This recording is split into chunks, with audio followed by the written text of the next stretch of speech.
Hello guys, welcome back. एक बार फिर से आपका स्वागत है आपके अपने चैनल पर। और आज हम लोग बात करने जा रहे हैं बहुत ही इंपॉर्टेंट सेक्शन की। एक पर्टिकुलर सेक्शन हम लोग इस वीडियो में डिस्कस करेंगे from the chapter the rise of nationalism in Europe. Okay, जिस सेक्शन का नाम है the age of revolutions 1830 to 1848। Yes, बहुत इंपॉर्टेंट सेक्शन है। Why I am saying this, because इस सेक्शन से 3 एनसीईआरटी क्वेश्चंस फ्रेम किए गए हैं। ओके, एनसीईआरटी में आपके जो 3 क्वेश्चंस कुछ ऐसे दिखाऊंगा मैं आपको, और उनके आंसर्स भी डिस्कस करूंगा जो सिर्फ इस पर्टिकुलर सेक्शन से फ्रेम किए गए हैं। And examiner can ask those questions in your board exams also. Okay, number 2, what we are going to cover 8 previous year questions. इस सिंगल सेक्शन से एग्जाम में 8 प्रीवियस ईयर क्वेश्चंस पूछे जा चुके हैं of different different marks, that is of 1 mark, 3 mark, 5 mark. Okay, और वो सारे क्वेश्चंस में से हो सकता है कोई क्वेश्चन इस बार भी एग्जामिनर पूछ ले। ओके, तो आपको रेडी रहना है उस क्वेश्चन के लिए। तो दैट्स वाई आपको ये वीडियो पूरी एंड तक देखनी है। Okay, and if you like it, आप इसको लाइक करना, शेयर करना अपने फ्रेंड्स के साथ, and definitely subscribe the channel for future videos like this. Okay, apart from this, इस सेक्शन में मैं आपको पहले ब्रीफ कर देता हूँ मैं क्या क्या टॉपिक्स कवर अप करने वाला हूँ। पहला topic that is Greek war of independence. what we are going to cover Greek War of Independence, first point. Second, हम लोग रोमांटिसिज्म के बारे में पढ़ेंगे, और रोमांटिसिज्म से क्वेश्चन पूछा जा चुका है, रोमांटिक आर्टिस्ट से क्वेश्चन पूछा जा चुका है, तो that we are going to cover. Thirdly, Poland से रिलेटेड एक क्वेश्चन पूछा गया था, तो उसको भी हम डिस्कस करेंगे along with the key points. Okay, next हम लोग बात करेंगे आपका hunger, hardship and popular revolt से रिलेटेड क्वेश्चन पूछा गया था, hunger, hardship and popular revolt से रिलेटेड, तो हम लोग उस पर भी बात करेंगे। सेकेंड, मतलब लास्ट टॉपिक रहेगा हमारा विमेन के पॉलिटिकल राइट्स से रिलेटेड, क्योंकि विमेन के पॉलिटिकल राइट्स से रिलेटेड भी क्वेश्चन एग्जामिनर ने एक बार पूछा था। तो चलिए दोस्तों, शुरू करते हैं without wasting your precious time. ठीक है, सबसे पहले मैं आपको बता देता हूँ कि जो एज ऑफ रिवॉल्यूशंस है वो बेसिकली किसके थ्रू शुरू की गई, लिबरल नेशनलिस्ट के थ्रू, जो बेसिकली किसको बिलोंग करते थे, एजुकेटेड मिडिल क्लास लोग ग्रुप को। ओके, जिसमें आपके professors, school teachers, clerks, members of commercial middle classes involve थे। ठीक है, मेजर अपहीवल की बात करें, मतलब मेजर राइज की बात करें, तो फ्रांस में हुई थी जुलाई 1830 में। ओके, इन बिटवीन उससे पहले का मैं आपको एक पॉइंट बताऊं तो ड्यूरिंग 1815 के टाइम पर उन्होंने लिबरल रिवॉल्यूशनरीज ने एक कॉन्स्टिट्यूशनल मोनार्की वहां पे स्टेब्लिश कर दी थी। Keep this thing in your mind, constitutional monarchy. ठीक है, कॉन्स्टिट्यूशन नहीं आया था, मतलब डेमोक्रेसी नहीं आई थी, कॉन्स्टिट्यूशन आया था, लेकिन उसका हेड भी कौन होता था, मोनार्क ही होता था। ठीक है, जिसका हेड कौन था उस समय, लुइस फिलिप नाम का किंग। ओके, मेटरनिस ने एक बार रिमार्क करा था एक पॉइंट से रिलेटेड कि जब भी फ्रांस में कुछ होगा, मतलब जब भी फ्रांस स्नीज करेगा तो पूरे यूरोप को कोल्ड लग जाएगा। इसका कहने का मतलब ये था कि अगर फ्रांस में कुछ भी इशू होगा, फ्रांस में कोई भी प्रॉब्लम होगी, या फ्रांस में कुछ भी रिवॉल्यूशन भी होगा, तो पूरे यूरोप पर इंपैक्ट करेगा। ओके, ठीक है, और ऐसा हुआ भी था। ठीक है, फिर उसके बाद हम बात करते हैं सीधा ग्रीक वॉर ऑफ इंडिपेंडेंस के ऊपर। ग्रीक वॉर ऑफ इंडिपेंडेंस की बात करें तो ग्रीस पहले एक ऑटोमन एम्पायर का पार्ट था। 15 सेंचुरी से लगभग लगभग ग्रीस ऑटोमन एम्पायर का पार्ट था। इसके एग्जामिनर ने पीवाईक्यू में क्वेश्चन, मतलब क्वेश्चन दिखाऊंगा मैं आपको, प्रीवियस ईयर क्वेश्चंस में पूछा गया है। That is question number 33। मैं आपको दिखाऊंगा, पहले आंसर डिस्कस कर लेते हैं, पॉइंट्स डिस्कस कर लेते हैं। ग्रीस जो है पहले ऑटोमन एम्पायर का पार्ट था, keep this thing in your mind. Second, जो इंडिपेंडेंस का स्ट्रगल था ग्रीस ने कब शुरू करा, जो स्ट्रगल फॉर इंडिपेंडेंस है वो 1821 से शुरू हुआ था। This have to keep it in the mind. Number 3, इन लोगों को सपोर्ट किस किस का मिला, जो ग्रीक्स एग्जाइल में रह रहे थे, मतलब जिनको देश से निकाल दिया था, plus from many west Europeans, कुछ वेस्ट यूरोपियन से भी इनको सपोर्ट मिला, जिनकी सिंपैथी थी एंशिएंट ग्रीक कल्चर से। एग्जामिनर पॉइंट ऑफ व्यू से मैं बात करूं तो आप सिर्फ इतना ध्यान रख सकते हो कि इनको ग्रीक्स लिविंग इन एग्जाइल से सपोर्ट मिला, एंड अदर वेस्ट यूरोपियन से भी। That's it. ओके, नेक्स्ट, कुछ पोइट्स ने इनका सपोर्ट करा, कुछ रोमांटिक आर्टिस्ट ने इनका सपोर्ट करा, यू कैन से, और उनमें एक इंग्लिश पोएट थे लॉर्ड बायरन। ठीक है, जिन्होंने फंड्स को कलेक्ट करा, ऑर्गेनाइज फंड्स की जगह आप ध्यान रख सकते हो कलेक्ट करा, कलेक्टेड फंड्स, एंड फिर वो वॉर में भी लड़ने गए, एंड जहां पर उनकी फीवर से डेथ हो गई 1824 में। देखो ये ईयर मुझे नहीं लगता ज़्यादा इंपॉर्टेंट है, बट बुक में है तो एग्जामिनर पूछ भी सकता है। But right now what you have to keep it in your mind कि लॉर्ड बायरन का नाम ध्यान रख लेना, उसको एज एन एग्जाम्पल आप कोट कर सकते हो। Okay, I will show you the question. तो जस्ट एक बार पॉइंट सुन लो, फिर मैं क्वेश्चन भी दिखाऊंगा कि क्वेश्चन किस टाइप का पूछा गया था एग्जामिनर के through and what kind of answer he examiner was expecting from the students. ठीक है, फाइनली ट्रीटी ऑफ कॉन्स्टेंटिनोपल हुई, बहुत इंपॉर्टेंट है, super duper important. Treaty of Constantinople हुई क्योंकि इसी ट्रीटी के बाद से ग्रीस को इंडिपेंडेंट नेशन रिकॉग्नाइज किया गया, और ये कौन से ईयर में हुई थी? 1832। Keep this year in your mind, 1 mark के क्वेश्चन के लिए भी इंपॉर्टेंट बन जाता है। और मैंने आपको बताया ग्रीक वॉर ऑफ इंडिपेंडेंस से एक लेंथी क्वेश्चन तो पूछा ही एग्जामिनर ने, 3 मार्क्स का भी पूछा है, 5 मार्क्स का भी पूछा है। Let's see the question. Question number 33 पहले मैं आपको दिखाता हूं, एक स्टेटमेंट से क्वेश्चन है जो अभी हमने पढ़ा है, hope so you will be able to answer.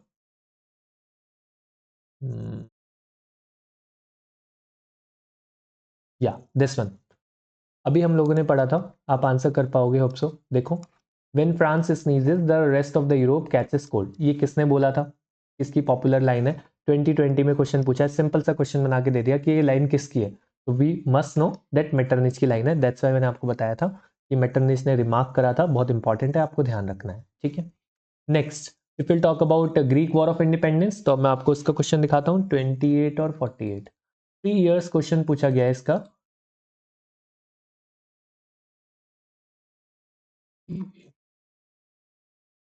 या एक तो ये पूछा गया, देखो 5 मार्क्स में, how did the Greek war of independence mobilise nationalist feelings among the educated elite across Europe, explain. ठीक है, तो इसमें भी आपको सेम पॉइंट्स लिखे जो अभी हमने ग्रीक वॉर ऑफ इंडिपेंडेंस से रिलेटेड पढ़े। ठीक है, देन एक बार पूछा गया है इसमें 48 question as per my list, yeah this one 2021 और 2023 में दो बार पूछा गया है, सेम टाइप का क्वेश्चन था, so that's why I have written it once only. How did the Greek War of Independence contribute in mobilizing nationalist feeling among the educated elite across Europe? Explain with examples. ठीक है, तो कैसे feeling develop हुई? ठीक है, सबसे पहला Greek, पहले ग्रीक किसका पार्ट था आपको पता होना चाहिए, ऑटोमन एम्पायर का पार्ट था 15 सेंचुरी से लेकर के, और उनका स्ट्रगल उन्होंने कब शुरू करा? 1821 में। I have explained it to you as we have read through the notes also. उनको सपोर्ट किस किस का मिला? Other Greeks living in the exile and west Europeans का। नंबर 3, पोइट्स और आर्टिस्ट ने भी उनको सपोर्ट करा काफी ज्यादा। एक हमने पोइट का नाम पढ़ा था, इंग्लिश पोइट का, जिनका नाम था लॉर्ड बायरन। ठीक है, आप उनका याद रखेंगे नेम। और इन्होंने क्या करा था? फंड्स को कलेक्ट करा था और वॉर में भी लड़ने गए थे, फिर उनकी डेथ हो गई थी फीवर की वजह से। देन फाइनली कौन सी ट्रीटी थी जिसकी वजह से ग्रीस को इंडिपेंडेंट नेशन डिक्लेयर किया गया, रिकॉग्नाइज किया गया? बहुत इंपॉर्टेंट है, that is treaty of Constantinople. Year भी याद रखेंगे, 1832। Keep this thing in your mind, treaty of Constantinople, year 1832। Got it? चलिए आगे बढ़ते हैं। नेक्स्ट है romantic imagination and national feeling. देखो इससे क्वेश्चन क्या बनेगा, सबसे पहले तो इमेज बेस्ड क्वेश्चन। ये इमेज स्कैन कर लो, पक्का आ सकती है, स्कैन करो, 5 सेकेंड्स है, 5 4 3 2 1, दैट्स इट। ठीक है, अब इससे क्वेश्चन इमेज बेस्ड क्या पूछेगा, बोलेगा ये इमेज जो है कौन सी चीज़ को रिप्रेजेंट करती है। ठीक है, तो आपको बोलना होगा रोमांटिसिज्म को, सिंपल। ठीक है, तो किसने बनाई थी? रेयरली पूछ सकता है, वैसे तो नहीं पूछेगा, डेलाक्रॉइक्स ने बनाई थी। ओके, बाकी ज्ञान पढ़ने की इसकी रिक्वायरमेंट नहीं है, छोड़ देना।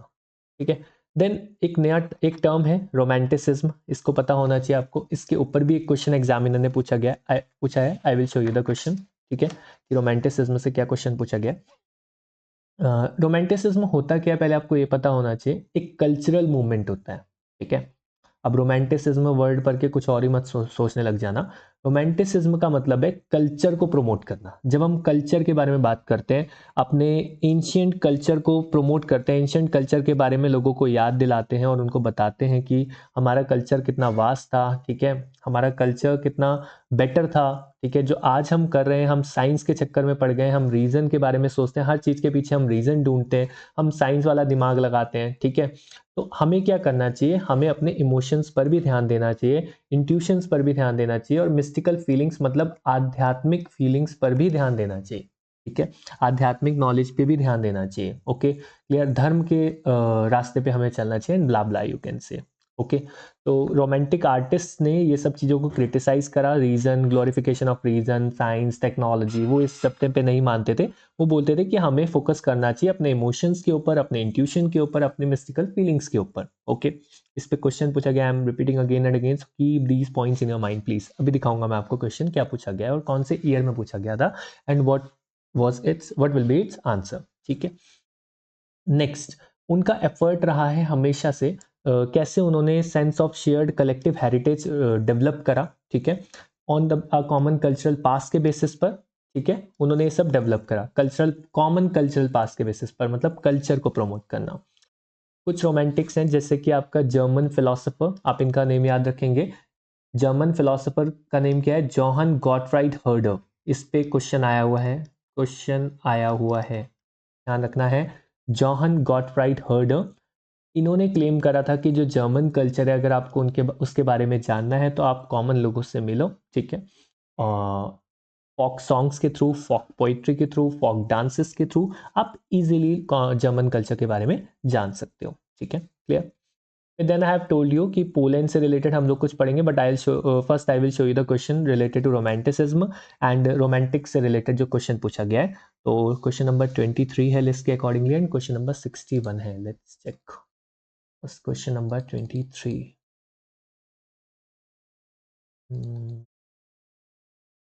या दिस वन। ठीक है, सारे सेक्शंस में मैं इसी तरीके से क्वेश्चंस आपके साथ डिस्कस करूंगा, चाहे वो एनसीईआरटी के हों, चाहे वो आपका प्रीवियस ईयर क्वेश्चंस हो। ठीक है, so be with me and keep revising. ठीक है, अगर पढ़ लिया है तो रिवाइज करो, नहीं पढ़ा है तो समझो और याद रखो। ठीक है, चलिए। Describe the role of Romanticism in developing nationalist feelings among Europeans during 19th century. Romanticism का क्या रोल था nationalist feelings को डेवलप करने के लिए यूरोपियंस के बीच में? You have to describe. ठीक है, same things we have read. They focused on होगा, यहाँ पर थोड़ा सा मिस्टेक हो गया, प्लीज तो इसको करेक्ट कर लेना। यू कैन रीड इट, आप इसका स्क्रीनशॉट ले सकते हो इस क्वेश्चन का, आप इसको रीड करोगे, same points we have written. ठीक है, कोई भी 3 पॉइंट्स यू कैन कोट। ठीक है, 3 पॉइंट्स आप कोई से भी कोट कर सकते हो, इसका आप स्क्रीनशॉट ले लो, you can read it later on. ठीक है, और वीडियो पॉज करके आप अभी भी रीड कर सकते हो। ठीक है, चलिए moving forward to the next question. As I have told you कि 61 क्वेश्चन भी हमारा रोमांटिक से रिलेटेड ही है, and that was I think MCQ पूछा गया था वो, या दिस वन। ठीक है, ये आप बताओ मुझे। ठीक है, ये सी नहीं था, ये गलत ऑप्शन दिया है, किसी और का प्रिंट हो गया बाय मिस्टेक। आप मुझे बताओ रीड करके once, the German philosopher Johann Gottfried belonged to which one of the following schools of thought? कौन से स्कूल ऑफ थॉट से बिलोंग करते हैं जॉन गॉटफ्राइड? तो अभी हमने पढ़ा था कि जोहन गॉटफ्राइड जो है वो एक क्या है? रोमांटिक पोएट है। ठीक है, रोमांटिक है। ठीक है, रोमांटिक आर्टिस्ट है यू कैन से। उन्होंने क्लेम करा था, उन्होंने बोला था कि दैट अगर जर्मन कल्चर के बारे में जानना है तो आप कॉमन लोगों से जान सकते हो इजीली। वो लोग आपको जर्मन कल्चर के बारे में बता पाएंगे, बहुत सारी चीज़ें बता पाएंगे। तो वो रोमांटिसिस्ट थे, सिंपल, क्लियर हो गया। ठीक है, you can check, C is the correct answer. ठीक है, now let's go through with the next topic, that is Poland. अब पोलैंड के बारे में यहाँ पर क्या मेंशन है, देखो टेक्स्ट में। पोलैंड जो है बहुत सारे रीजन्स का पार्ट रहा है, बहुत सारे ग्रेट पावर्स का पार्ट रहा है। ठीक है, कभी भी वो एक इंडिपेंडेंट टेरिटरी एग्जिस्ट नहीं करता था। ठीक है, लेकिन धीरे धीरे जब उसके अंदर नेशनलिस्ट फीलिंग्स डेवलप हुई तो बाद में वो एक इंडिपेंडेंट टेरिटरी बना, बट उसके बीच में बहुत सारी ऐसी चीजें हुई। लेट्स सी क्या क्या हुआ। एक आपके पोइट हैं कैरोल कोपेंस्की। ठीक है, उन्होंने नेशनल नेशनल स्ट्रगल को सेपरेट सेलिब्रेट करा था, sorry, through his operas and music. ठीक है, turning folk dances like the Polonaise and Mazurka into nationalist symbols. उन्होंने क्या करा है, कुछ जो फोक डांसेस में आपको यहाँ पर नेम मेंशन किए हैं, पोलोनेज एंड मजूरका। ठीक है, इनको क्या करा, नेशनलिस्ट सिंबल्स में कन्वर्ट कर दिया। ओके, और अपने ओपेराज और म्यूजिक के थ्रू नेशनल स्ट्रगल को सेपरेट करा। ठीक है, लैंग्वेज यहाँ पर बहुत इंपॉर्टेंट रोल प्ले करा है लैंग्वेज ने। तो आपको ध्यान रखना है, जब रशियन ऑक्यूपेशन के बाद पॉलिश लैंग्वेज को हटा दिया गया स्कूल से और रशियन लैंग्वेज को इम्पोज कर दिया गया हर जगह। तो पहले तो 1831 में उन्होंने आर्म्ड रेबिलियन भी करा। ठीक है, लेकिन इसके बाद उन्होंने अपने इस लैंग्वेज को एज अ वेपन यूज करा ऑफ नेशनल रेजिस्टेंस, मतलब अब वो बिल्कुल भी रशिया का कंट्रोल में रहने वाले नहीं थे, ठीक है। They are going to oppose Russian system, you can say, ठीक है। फिर उन्होंने पॉलिश को यूज करना शुरू कर दिया चर्च गैदरिंग्स में, ठीक है, और रिलीजियस इंस्ट्रक्शंस में, ठीक है। और एज अ रिजल्ट क्या हुआ, फिर आपको पता है जब ऐसा कुछ होगा, जो कंट्री दूसरे कंट्री के ऊपर रूल कर रहा है, रशिया पोलैंड के ऊपर रूल कर रहा था, तो वो बात नहीं मान रहे थे पॉलिश लोग, वहाँ के लोग, ठीक है, पोलैंड में रहने वाले लोग नहीं मान रहे थे वो उनकी बात, ठीक है। तो क्या हुआ, जितने भी प्रीस्ट थे और जो बिशप्स थे उनको जेल में डाल दिया गया या फिर साइबेरिया भेज दिया गया, ओके, बाय रशियन अथॉरिटीज को के थ्रू, ओके। पॉलिश का जो यूज था उन्होंने करा as a symbol against Russian dominance, as I have told you, उन्होंने एज अ वेपन यूज करा ऑफ नेशनल रेजिस्टेंस। अब इस पे क्वेश्चन क्या पूछा गया था एग्जामिनर के थ्रू, क्वेश्चन नंबर 3 है हमारा, मतलब अभी तो नहीं पूछा गया था बट 2011 में एक बार पूछा गया था, तो दोबारा भी पूछा जा सकता है, लेट्स सी वंस क्या था। हमें एक टॉपिक भी मिस नहीं करना है ताकि हमारे मार्क्स बिल्कुल भी कट ना हो। Yeah, this one. Explain any three ways in which nationalist feelings were kept alive in Poland in the 18th and 19th centuries. ठीक है, you can check three ways कौन कौन से थे। पहला, वर्नैकुलर लैंग्वेज पे उन्होंने फोकस करा, okay, that is polish language you can say, ठीक है। और लोकल फॉकलोर पे फोकस करा उन्होंने, एम्फेसिस करा, ठीक है। It was not just to recover in ancient national spirit but also to carry modern nationalist message to the large audience who were mostly illiterate, ठीक है, क्लियर। नेक्स्ट है आपका म्यूजिक वगैरह का उन्होंने यूज करा to keep nationalist feeling alive. For example Karol Kurpinski जो थे, ठीक है, उन्होंने नेशनल स्ट्रगल को सेलिब्रेट करा था through his operas and music, ठीक है, जिन्होंने आपका मैंने आपको बताया, जिन्होंने जो फॉक डांसेस थे जैसे कि पोलोनीज एंड मजूर का, उनको नेशनलिस्ट सिंबल्स में कन्वर्ट कर दिया था, मींस उससे अब वो लोग अपने नेशन को प्रेजेंट कर रहे थे, ठीक है, क्लियर। चलिए इसी के साथ हमारा जो ये टॉपिक है, सब टॉपिक है, वो एंड होता है, romantic imagination and the national feeling. Next है hunger, hardship and popular revolt. Hunger, hardship and popular revolt को मैं सीधा एक क्वेश्चन से डिस्कस करता हूं बिकॉज उसमें पूरा टॉपिक कवर्ड है, that is question number 8, you can से।